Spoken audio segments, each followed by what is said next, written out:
Assalamualaikum warahmatullahi wabarakatuh.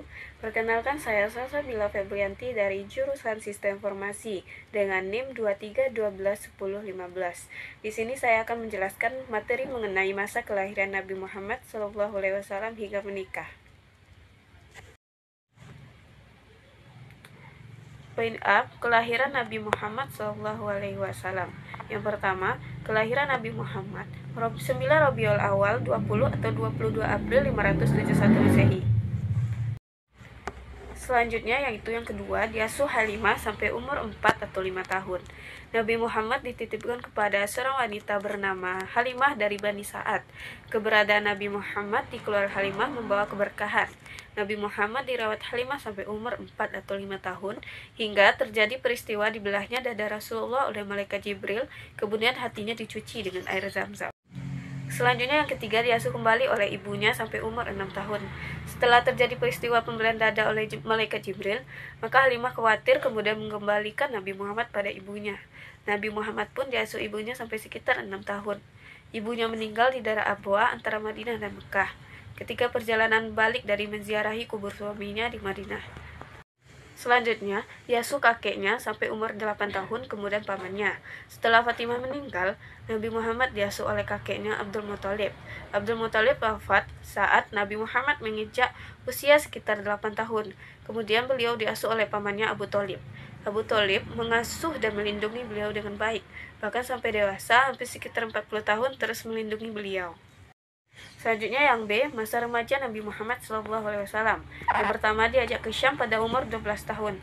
Abu Thalib mengajak Muhammad ke Syam ketika umur sekitar 12 tahun. Ketika hampir sampai di Syam, mereka bertemu dengan seorang rahib, pendeta dikenal dengan Buhairah, nama aslinya yaitu Jarjisi. Yang kedua yaitu perang Fijar dan perjanjian Fudul pada umur 15 tahun.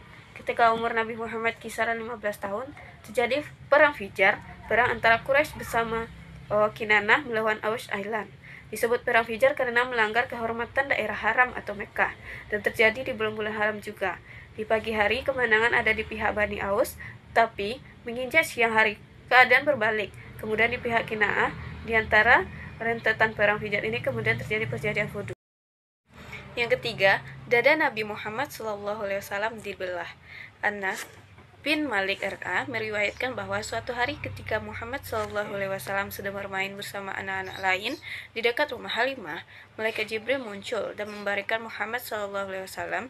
Kemudian dia membelah dada anak laki-laki itu, mengeluarkan hatinya, kemudian mengambil sepotong daging dari hati tersebut. Selanjutnya yang C, sifat-sifat Nabi Muhammad SAW. Yang satu, Siddiq. Sifat Siddiq memiliki arti jujur dan benar.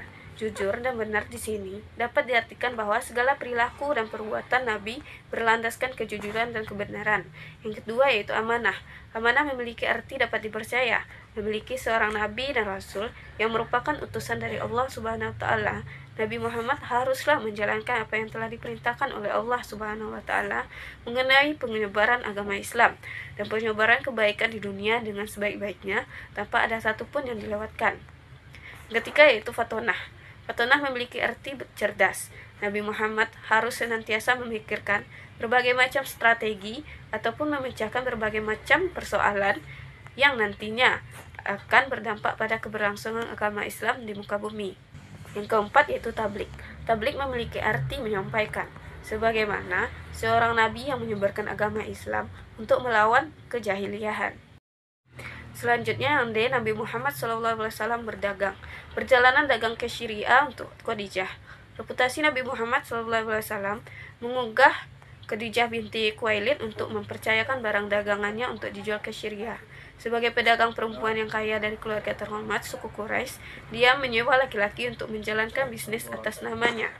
Saat berusia 12 tahun, Nabi Muhammad SAW pertama kali belajar berdagang atau berwirausaha.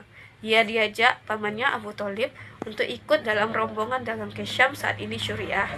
Sejak saat itu, Nabi Muhammad SAW semakin menekuni dunia usaha atau dagang. Nabi Muhammad sudah menjadi pemimpin kafilah dagang ke luar negeri pada saat usia baru 17 tahun. Ia berdagang hingga ke 17 negara lebih, diantaranya yaitu Syam, Yordania. Selanjutnya yang E, pernikahan Nabi Muhammad SAW. Semua pernikahan Nabi Muhammad SAW berlandaskan cinta, namun kecintaan beliau kepada istri-istrinya lebih dari sekedar cinta sebagaimana dipahami dalam konteks relasi lelaki dan perempuan. Rasulullah pertama kali menikah dalam usia 25 tahun pada tahun ke-13.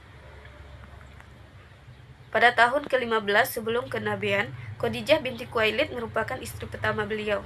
Setelah Khadijah wafat, Rasulullah sempat hidup menduda beberapa waktu sebelum kemudian menikah lagi. Para wanita yang dinikahinya adalah para janda dan bukan perawan, kecuali Aisyah binti Abu Bakar. Setelah Khadijah, pernikahan Nabi berikutnya yaitu dengan Saudah binti Zumah, lalu dipertunangkan dengan Aisyah binti Abu Bakar. 2 atau 3 tahun pasca hijrah ke Madinah, Nabi menikahi Aisyah dan hidup selanjutnya, ibrah yang dapat diambil dari kisah lahirnya Nabi Muhammad hingga menikah. Yang pertama, meneladani Nabi Muhammad SAW. Peringatan Maulid Nabi merupakan momen untuk meneladani akhlak mulia Nabi Muhammad. Yang kedua, mengajarkan keadilan kedermawanan. Nabi Muhammad SAW dikenal sebagai sosok yang adil dan dermawan. Yang ketiga, mengajarkan kesederhanaan. Nabi Muhammad hidup sederhana meskipun sebagai seorang pemimpin. Keempat, mengajarkan ketekunan. Nabi Muhammad SAW tetap sabar dan tekun dalam menjalani tugas-tugasnya meskipun menghadapi berbagai tantangan. Yang kelima, mengajarkan rasa cinta dan kasih sayang. Pesan cinta dan kasih sayang yang diajarkan Nabi Muhammad SAW merupakan fondasi dari ajaran Islam.